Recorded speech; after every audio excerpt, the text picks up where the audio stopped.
penyelesaian atau solusi masalah yang mereka alami. Jadi belum tentu juga asuhan yang kita berikan pada ibu hamil, pada satu ibu hamil itu cocok dengan ibu hamil lainnya. Jadi persepsinya juga masing-masing dan kondisinya berbeda.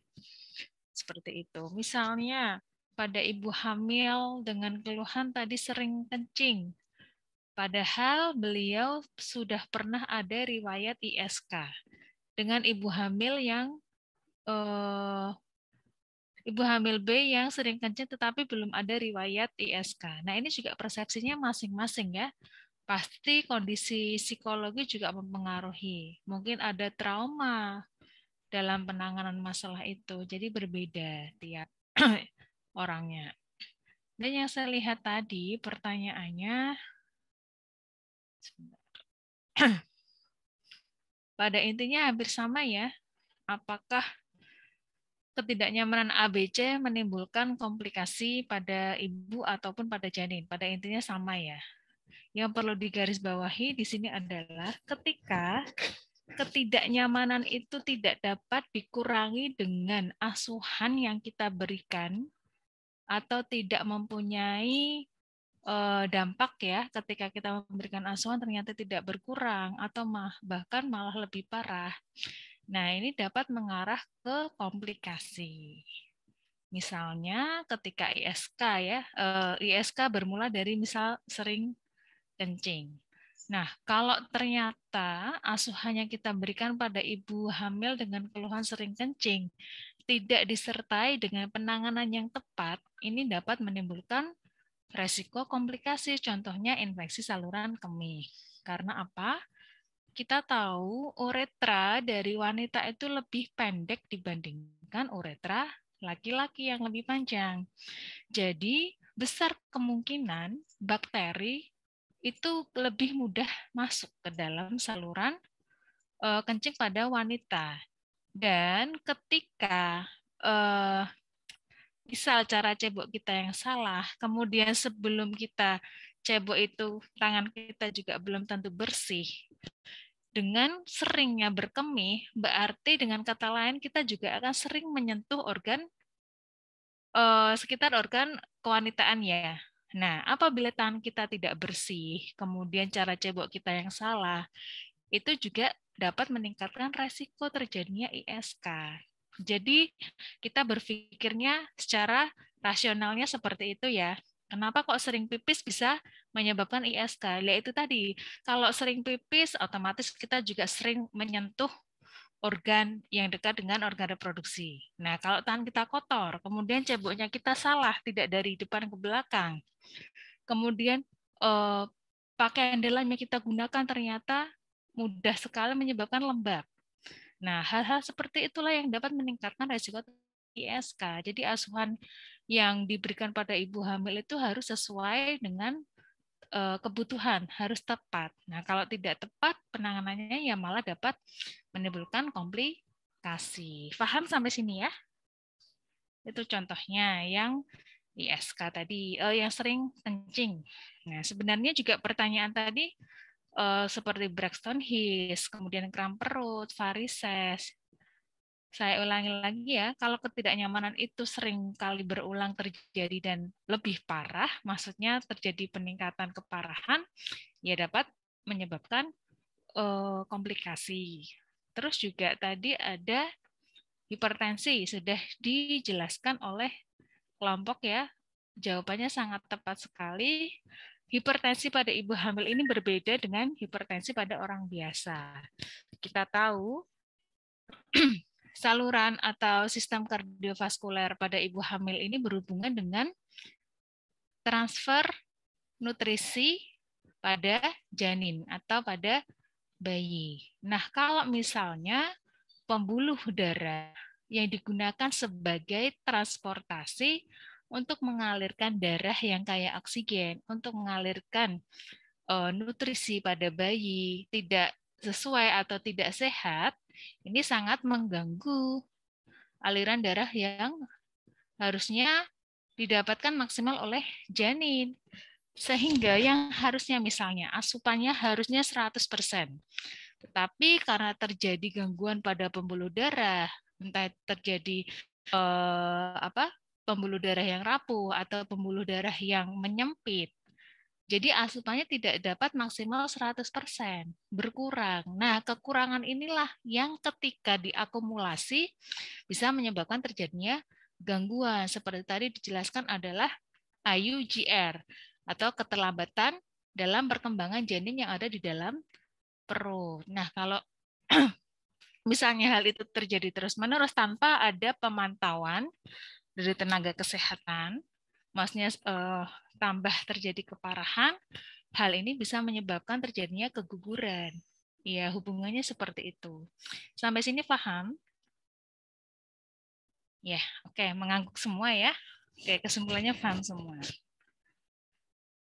Terus tadi ada yang bertanya tentang apakah ibu hamil yang mengejan saat BAB apa bisa menyebabkan keguguran? Seperti itu ya.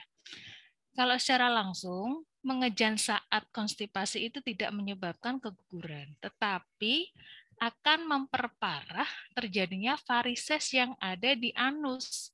Nah, hal ini yang disebut hemoroid atau biasa orang awam menyebutnya wasir. Nah, karena apa? Karena ketika terjadi konstipasi, kita mempunyai usaha yang keras untuk mengeluarkan. Jadi, pastilah terjadi tekanan pada vena area anus. Nah, itulah yang bisa menyebabkan hemoroid atau wasir pada ibu hamil. Nah, ada beberapa teori yang mengatakan asuhan yang diberikan ketika sudah terjadi hemoroid atau misalnya keluar nih vena pada anus, itu juga masih bisa dimasukkan kembali ke dalam anus. Tetapi dengan menggunakan jelly. Ada beberapa teori yang mengatakan seperti itu. Namun juga harus dilihat dari tingkat keparahan. Nah, bagaimana caranya kita mencegah agar ibu hamil tidak mengalami hemoroid atau wasir tadi? Ya diusahakan ketika sudah mulai merasakan gejala BAB, jangan ditunda. Nah, kalau penundaan ini kan semakin mengarah ke konstipasi. Semakin ditunda berarti ampas makanan yang ada di dalam usus akan terus direabsorpsi kembali. Nah, kalau direabsorpsi terus-menerus kan airnya semakin habis. Maka terjadi seperti baal. Keras gitu ya. Nah, seperti itu. Terus juga perbanyak serat untuk mengurangi terjadinya konstipasi. Selain serat, konsumsi air putih yang banyak pada ibu hamil. Nah, kan sudah tahu secara fisiologisnya ibu hamil itu bisa mengalami konstipasi karena apa kemarin? Secara fisiologis, ada yang bisa menjawab?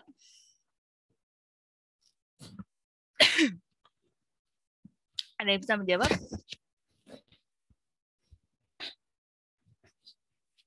Kemarin ada yang sudah saya jelaskan terkait dengan perubahan fisiologis sistem pencernaan. Adakah yang bisa mengulangnya lagi?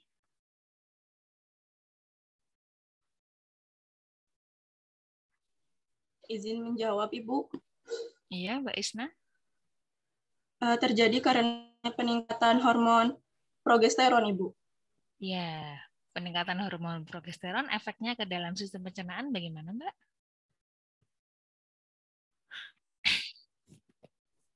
Mempengaruhi cara kerja usus, jadi menjadi lambat, Ibu.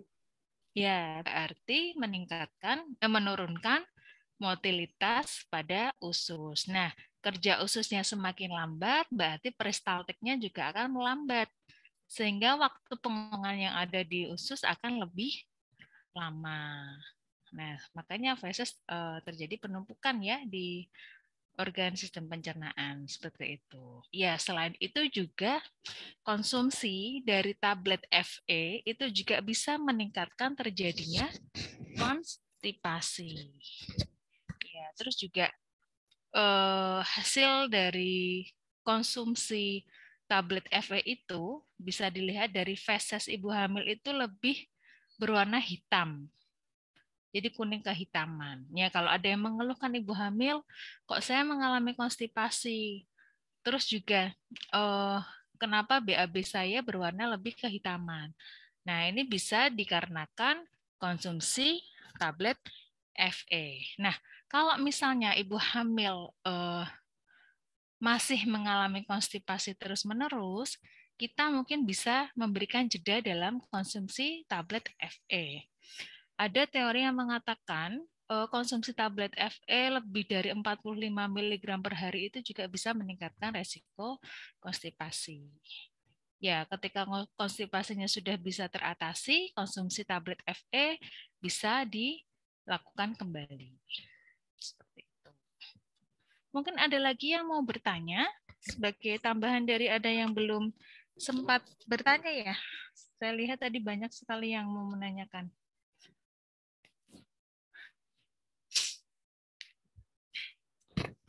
Mbak Gina mungkin sudah mau menghidupkan mic.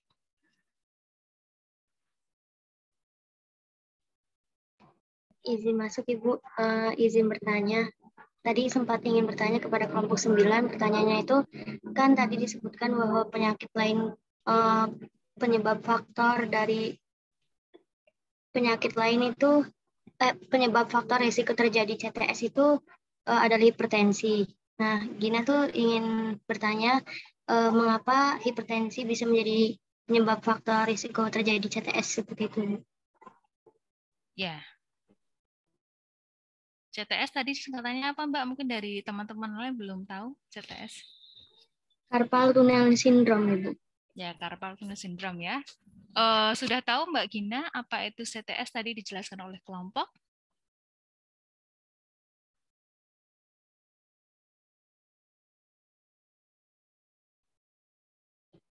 Pengetahuan Gina tuh kayak kram, gimana Ibu?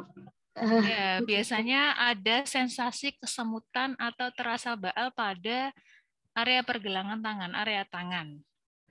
Nah, kalau saya yang pernah membaca itu belum pernah menemukan hipertensi sebagai faktor pencetus atau faktor resiko. Mungkin secara analoginya seperti ini Mbak Gina.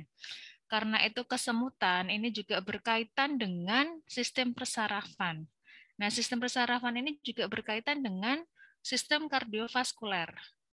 Nah, kalau misalnya terjadi hipertensi, yang tadi saya jelaskan bahwa hipertensi ketika terjadi hipertensi, aliran darah ini tidak akan lancar. Bisa saja terjadi karena lemahnya dinding pembuluh darah. Bisa saja juga terjadi karena penyempitan pembuluh darah. Nah, ketika aliran darah ini tidak lancar, kita kan tahu bahwa sistem kardiovaskularisasi, sistem peredaran darah itu juga membawa darah yang kaya dengan oksigen. Begitu juga sebaliknya darah yang miskin dengan oksigen atau kaya dengan karbon dioksida. Nah, ketika adanya hipertensi ini, kemudian sistem pertukaran nutrisi itu tidak lancar, ini juga sangat berpengaruh terhadap sel-sel yang ada di sekitar organ tersebut. Nah, ini juga bisa berpengaruh terutama pada ketidaknyamanan yang dirasakan pada ibu hamil. Seperti itu Mbak Gina. Apakah bisa menjawab, bisa difahami? Apakah mungkin kurang puas atau bagaimana? Silahkan untuk menyanggah, nggak apa-apa. Kan kita berdiskusi. Barangkali dari teman-teman juga bisa menambahkan sesuai dengan persepsi masing-masing.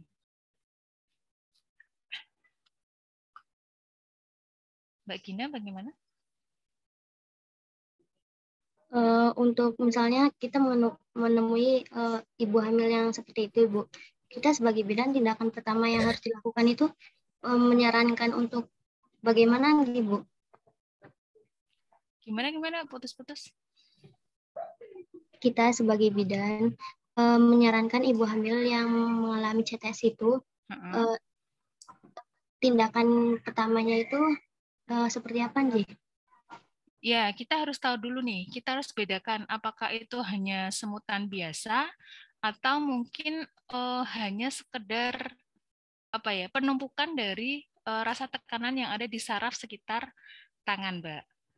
Kalau yang pengalaman saya ketika waktu hamil, ketika waktu hamil 2 anak saya kemarin, saya juga sering sekali mengalami kesemutan di area tangan.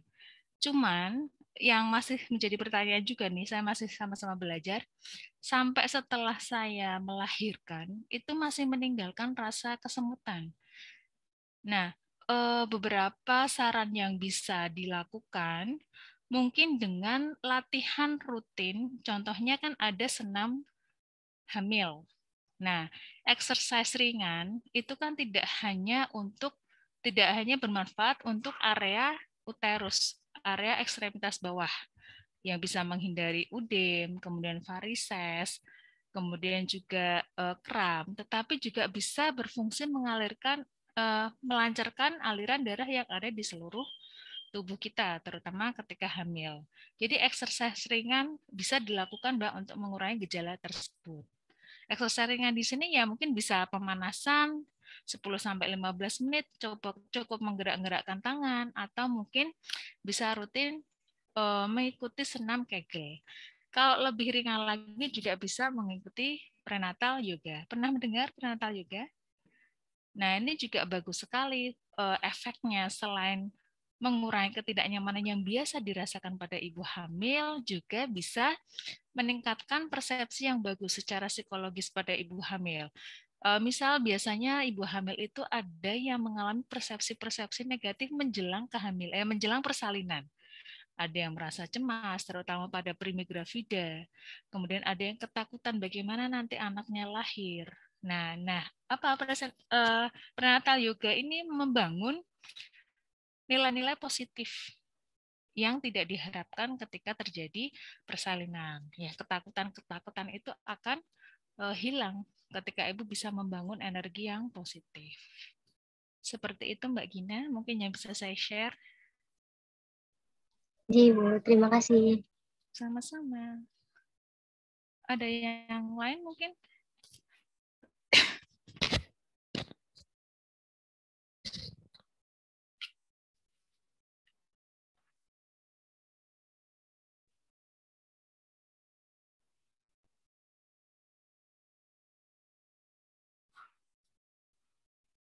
Oke, saya share sedikit tentang materi tadi ya.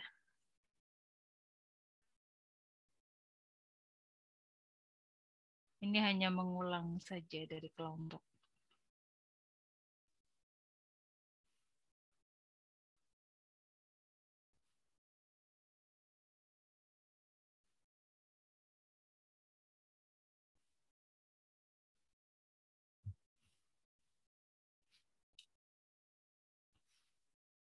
Tadi sebenarnya sudah dijelaskan oleh kelompok ya, ada beberapa ketidaknyamanan yang dirasakan pada ibu hamil.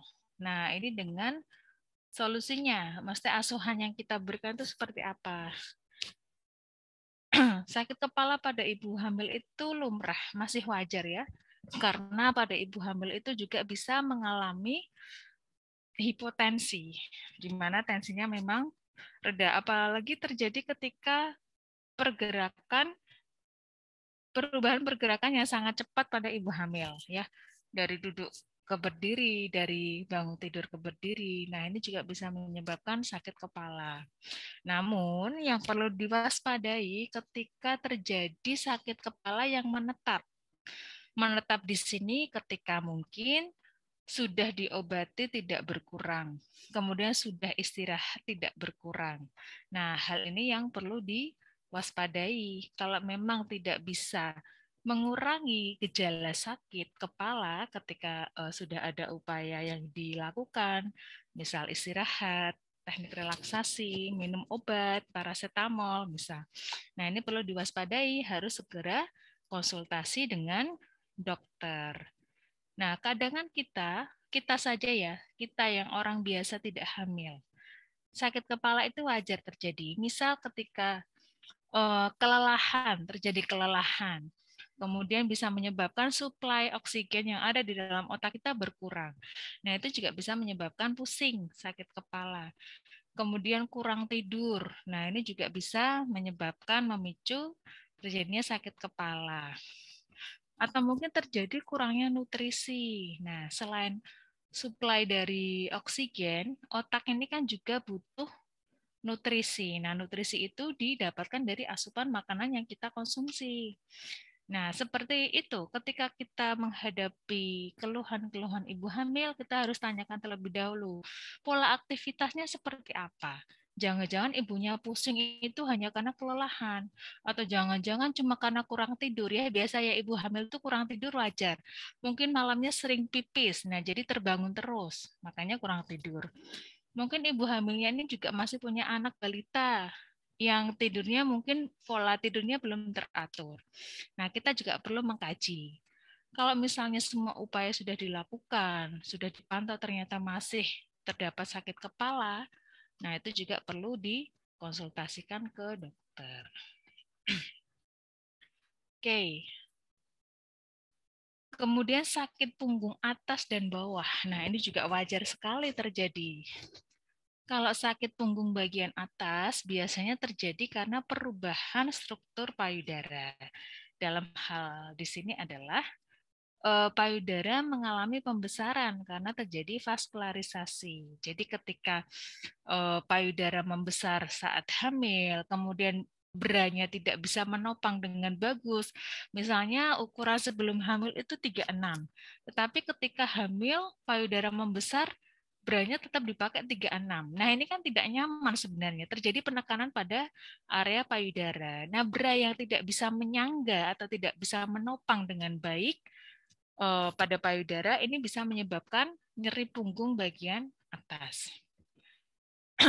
Kemudian adanya sakit punggung atau nyeri punggung bagian bawah ini disebabkan karena perubahan pada area lumbosakral. Nah, hal ini disebabkan karena pembesaran uterus.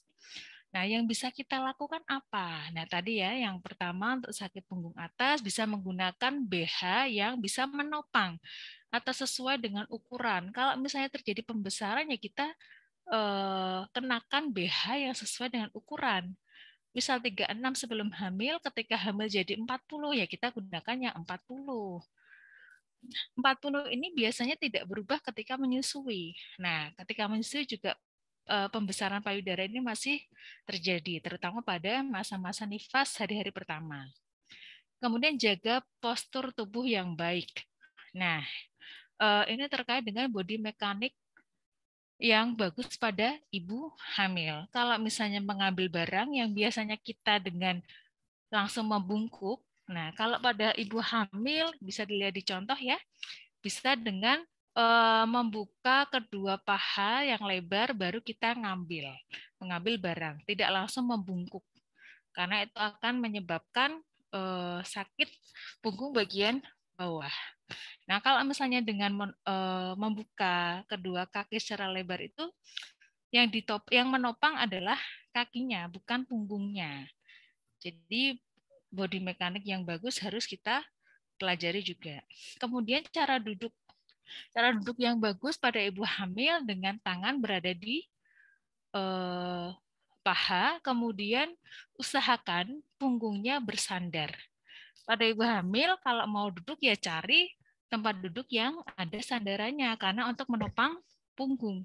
Kalau misalnya duduk dengan kaki menggantung, kemudian tidak ada sandarannya, wah itu sangat menyiksa sekali untuk ibu hamil ya. Akan sangat capek, terasa lelah, mudah terasa lelah dan juga bisa meningkatkan nyeri punggung. Kemudian juga ketika berdiri itu juga jangan berdiri yang tidak tegak, harus berdiri yang tegak dengan dagu diangkat ke atas. Jadi tidak bahasanya ya, tidak semende gitu loh. Harus posisi siap. Nah, kalau misalnya dengan dengan pantat diangkat, kan kadang ada yang jalan berdiri dengan paha semelah gitu. Apa ya istilahnya ya? Ada bayangan nggak saya ngomong gini? Saya nggak tahu kata-kata yang tepat ini. Maksudnya berdiri yang tegak. Kadang juga ada ibu hamil yang jalannya dibiarkan mendoyong. Nah, padahal kita posturnya harus dibiasakan tegak, karena kalau dengan mendoyong, kita akan meningkatkan lengkung tubuh kita. Nah, itu juga akan meningkatkan beban pada punggung. Sehingga kita benar-benar harus bisa menciptakan body mekanik yang bagus, terutama pada ibu hamil. Kemudian upaya yang lain juga, pijat area punggung. Nah, ini adalah hal yang paling disukai pada ibu hamil ya. Pada suami-suami juga, Mas, tolong pijetin dong punggungnya, pegel. Kesempatannya bagus juga untuk bermanja-manja dengan suami ya, karena memang yang saya rasakan ketika kalau saya memang ada HNP ya, pada area lumbal memang ada nekrotik saraf saya, jadi itu beda dengan nyeri punggung biasa ya, karena memang ada cedera terlebih dulu kecelakaan, jadinya memang lebih berat beban yang saya rasakan ketika hamil. Jadi memang ada beberapa kondisi-kondisi yang pada ibu hamil biasa tanpa ada cedera itu memang meningkatkan rasa ketidaknyamanan terutama pada punggung. Tidak ada cedera saja rasanya sudah sangat nyeri, apalagi kalau ada cedera. Itu. Kemudian hindari angkat beban berat. Sudah pasti ya, ibu hamil saja untuk jongkok susah ya. Untuk jongkok susah. Apalagi mengangkat beban berat dengan cara langsung membungkuk. Wah, itu luar biasa, sangat menyiksa ya. Pastilah punggung tidak terasa nyaman. Kemudian Braxton Hicks.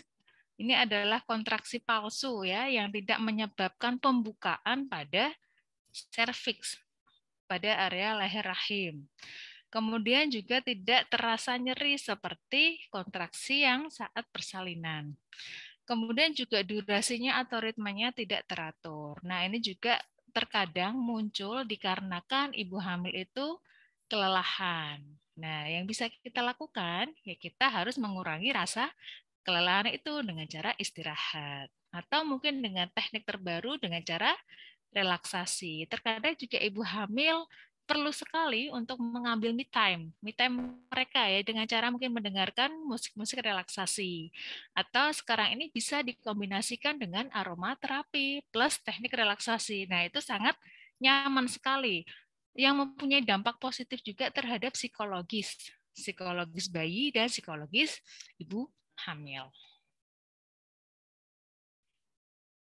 Nah, ini sembelit atau konstipasi yang sudah pernah kita bahas juga ya pada perubahan fisiologis. Sudah tahu ya. Ya, upaya yang kita lakukan bisa memperbanyak minum air putih terutama. Kemudian minum air hangat saat bangun tidur. Nah, hal ini bisa merangsang sistem pencernaan. Kemudian konsumsi makanan berserat. Nah, ini juga harus ya, perbanyak buah, perbanyak sayur. Kemudian mengatur pola defekasi. Nah, ketika sudah merasa pengen BAB, jangan ditunda, jangan ditahan, langsung saja lari ke kamar mandi. Kemudian lakukan latihan ringan. Nah, dengan adanya mobilisasi yang baik, ini juga bisa meningkatkan motilitas pada sistem pencernaan, pada usus tentunya. Nah, ini sering kencing atau sering pipis terjadi karena pembesaran uterus dan mendesak kandung kemih. Apa yang bisa kita lakukan? Hindari minum yang mengandung diuretik seperti kopi atau teh. Kalau misalnya ingin minum, ya susu hangat saja. Kemudian lakukan latihan ringan. Kemudian keputihan atau yang biasa kita sebut leukor karena ada peningkatan hormon estrogen. Nah, jadi yang bisa kita lihat biasanya menjelang trimester 3 atau pada trimester 3 itu sekretnya sangat meningkat. Leukornya sangat meningkat.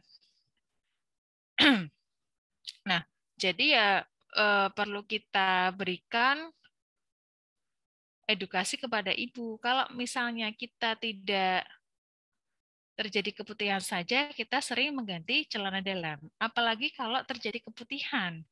Nah, kita kan pasti risih ya. Risih, kemudian pengennya cepat-cepat ganti. Nah, itu juga harus diingatkan pada ibu hamil, jangan dibiarkan. Kalau misalnya itu dibiarkan, terjadi kelembapan pada area genital, itu bisa menjadi media tumbuh kembang organisme yang jahat pada organ genital. Jadi bakteri-bakteri itu mudah sekali hidup di tempat yang sangat lembab. Itu. Kemudian juga sering kalau pipis ya dilap dulu agar tidak terjadi lembab akibat sisa air ya. Itu. Sering ganti CD atau menggunakan CD yang berbahan dari katun. Kemudian sesak nafas. Nah, sesak nafas ini dikarenakan adanya pembesaran uterus yang mendesak diafragma sehingga terjadi hiperventilasi. Dalam arti di sini ibu lebih sering bernafas pendek-pendek ya untuk untuk upaya meningkatkan oksigen yang bisa nantinya dialirkan ke janin. Nah, bagaimana cara yang bisa kita lakukan ketika ibu hamil merasa sesak nafas? Hal ini sebenarnya wajar karena memang terjadi perubahan fisiologis, adanya pembesaran uterus yang mendesak diafragma sehingga pola pernafasan menjadi tidak teratur. Nah, ini adalah cara-cara yang bisa kita lakukan dengan cara mengatur pernafasan, kemudian melakukan senam ringan atau latihan ringan. Kemudian juga jelaskan kepada ibu bahwa hal ini adalah fisiologis. Apalagi kalau ibu hamil sudah trimester 3, nah naik tangga, ini juga bisa meningkatkan sesak nafas ya, yang kita tidak hamil saja ketika naik tangga ngos-ngosan. Apalagi ibu hamil dengan beban yang berat untuk naik turun tangga. Nah, ini adalah tadi carpal tunnel syndrome ya. Biasanya ini kalau untuk mengetahui uji diagnostiknya ada tanda tinel dan uji valen. Tanda tinel di sini bisa menepuk di lokasi pertengahan di pergelangan ini ya. Lokasi tanda tinel ini ketika ditepuk kemudian ada sensasi kesemutan. Nah, ini biasanya mengarah ke CTS tadi. Kemudian dengan uji valen tadi telapak tangan bisa difleksikan. Bisa difleksikan seperti ini. Nah, ditekuk 90 derajat. Nah, kalau terasa kesemutan, nah itu mengarah ke CTS tadi. Hal ini dikarenakan karena adanya tekanan pada saraf di area pergelangan tangan. Nah, kalau terjadi udem atau bengkak, ini juga bisa memperparah terjadinya CTS. Nah, ini speed and navy yang tadi sudah dijelaskan oleh kelompok ya. Seperti ada gambaran berwarna merah ataupun kebiruan. Nah, dengan cara menguranginya, lakukan latihan ringan dan tidak menyilangkan kaki supaya sirkulasi darahnya lancar. Kemudian varises. Nah, ini juga disebabkan karena adanya pembesaran uterus sehingga aliran balik darah pada vena itu tidak lancar. Makanya terjadi peningkatan tekanan. Nah, ini juga bisa menyebabkan atau memicu terjadinya udem. Apa yang bisa kita lakukan? Ya, kita bisa menggunakan pakaian yang sewajarnya. Dalam arti di sini sesuai ukuran, tidak ketat. Kemudian juga hindari berdiri lama atau menyilangkan kaki. Kemudian pertahankan postur tubuh yang baik dengan cara tadi mengatur body mekanik yang bagus. Kemudian juga bisa mandi air hangat. Nah, hal ini juga bisa meningkatkan kelancaran dari aliran darah. Ketika sensasi air hangat itu bisa menyebabkan dilatasi pada pembuluh darah. Kemudian lakukan inklinasi ya, posisi yang seperti gambar ya, dengan cara kaki diangkat. Kemudian bagian panggul bisa diganjal untuk mempertahankan posisi kaki tetap di atas. Kemudian gunakan penyokong abdomen. Dalam hal ini contohnya misal ada korset maternitas. Nah, ini juga bisa dipakai ketika ada keluhan-keluhan terjadi varises.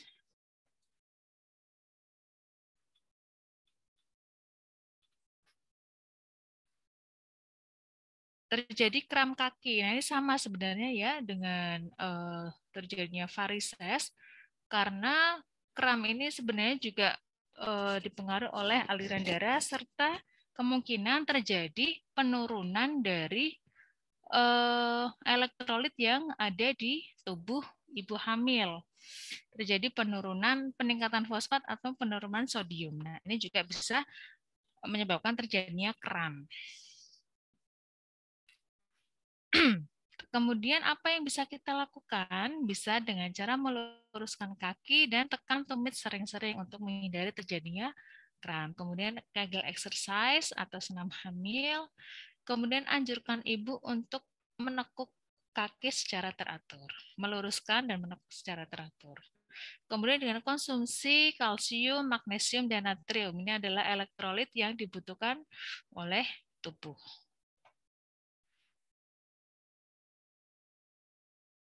Kemudian keluhan yang bisa dialami ibu hamil adalah udem atau pembekakan. Nah, hal ini juga bisa terjadi karena retensi cairan. Yang sudah dijelaskan kelompok tadi, adanya cairan yang di ekstraseluler itu akan keluar, sehingga akan menyebabkan pembengkakan pada sel inti. Nah, yang perlu dilakukan, menghindari pakaian ketat. Tujuannya apa? Untuk melancarkan aliran darah. Kalau misalnya ketat, kita akan mempersempit aliran darah yang ada di kaki terutama. Kemudian hindari konsumsi garam. Nah, garam ini juga dipercaya bisa menyebabkan retensi cairan. Kemudian tidak menyilangkan kaki dan gunakan penyokong abdomen yang sudah dijelaskan tadi, yaitu korset abdomen, korset maternitas. Seperti sabuk bentuknya. Nah, insomnia ini juga bisa dialami oleh beberapa ibu hamil, entah karena mungkin ada pikiran-pikiran yang menyebabkan kecemasan, atau mungkin karena kelelahan yang bisa menyebabkan ibu hamil tidak mudah untuk tidur. Nah, ini yang bisa kita lakukan, mandi dengan air hangat, kemudian minum hangat, bisa susu hangat atau air putih hangat. Tapi kalau misalnya teh hangat, kopi hangat, nah ini malah akan menimbulkan keluhan baru, yaitu sering pipis di malam hari. Nah, ini tambah menyebabkan gangguan insomnia. Kemudian tidur dengan posisi rileks, atau mungkin diganjal dengan bantal bagian punggungnya, atau mungkin tidur dengan posisi yang diinginkan oleh ibu hamil. Kemudian apa? Flatulen. Flatulen adalah sering kentut ya, sering kentut, sering mengeluarkan gas ya. Nah, ini juga bisa disebabkan karena adanya rasa kembung. Biasanya kalau terjadi kembung pada perut, itu juga bisa meningkatkan kita sering kentut atau flatus. Nah, ini yang bisa kita lakukan adalah dengan mengatur pola defekasi. Biasanya kalau terjadi konstipasi, itu juga akan sering sekali kentut. Kemudian hindari makanan yang mengandung gas. Contohnya ada sayur kol, kemudian sayur bayam. Kemudian kalau gas apa lagi ya? Yang saya tahu cuman itu sih, sayur kol sama apa tadi? Bayam. Kemudian dispareunia, nyeri saat berhubungan seksual dengan pasangan. Nah, ini mungkin juga adanya faktor-faktor psikologis yang dialami oleh ibu hamil. Mungkin ibunya merasa takut, oh ini kehamilan pertama, aku pengen hati-hati, jangan sampai ada gerakan-gerakan yang bisa menyebabkan anaknya keguguran, misal. Padahal kalau berhubungan seksual ketika hamil itu diperbolehkan, tetapi dengan hati-hati. Kemudian juga mungkin yang biasanya ketika melakukan hubungan seksual posisinya tidak aman untuk ibu hamil, nah ini dirubah dengan hati-hati dan juga tidak menyebabkan cedera pada ibu hamil. Oke. Begitu penjelasan, kesimpulan dari saya. Mungkin dari penjelasan ini ada yang mau ditanyakan terlebih dahulu atau mungkin ada yang mau menambahkan.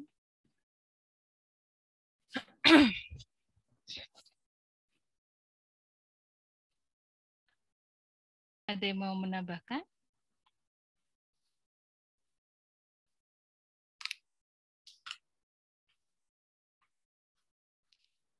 Apakah penjelasan singkat saya tadi bisa difahami? Bisa, Ibu. Bisa? Mungkin ada yang dari kelompok mau menambahkan?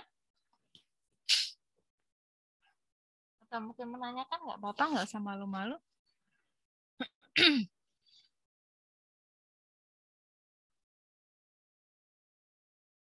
Oke, sudah paham semua ya? Saya ambil kesimpulannya seperti itu. Atau mungkin sudah sore ya, duh Bu, Jumat sore waktunya jalan-jalan, besok weekend. Waktunya weekend, Bu. Kuliahnya sore-sore, harusnya tadi pagi. Nah, tingkat 1 ini ada yang ikut hima nggak? Nggak ada? Ada, Ibu. Ada. Besok ada acara itu ya? Mas Mbak itu, berarti jadi panitia? Iya, Bu. Oke, daring juga ya? Oke, kalau tidak ada pertanyaan, saya akhiri ya. Saya cukupkan sampai di sini. Nanti segera saya upload materi biasa PowerPoint dengan penjelasan di Word. Lebih enak mana bacanya, di Word atau di PowerPoint? PowerPoint, Ibu. Lebih enak di PowerPoint. Tapi PowerPoint kalau misalnya nggak mendengarkan nggak mudah loh, Mbak. Karena kan saya buatnya cuman Poin-poin. iya, poin-poinnya aja. Ya, semoga mendengarkan semua ya, bisa difahami penjelasan saya dan mudah masuk, harapannya seperti itu. Ya kan nggak tahu ya, kalau daring nggak tahu fokusnya di mana, mungkin sambil nonton sambil megang HP. Ya nggak apa-apa, yang penting berupaya untuk memahami. Oke, kalau tidak ada, segera saya akhiri. Semoga apa yang kita pelajari tadi bisa dipahami semuanya. Matur suwun, kurang lebihnya mohon maaf. Wassalamualaikum warahmatullahi wabarakatuh. Waalaikumsalam warahmatullahi wabarakatuh. Terima kasih, Ibu. Izin lift nggih. Iya, Bu.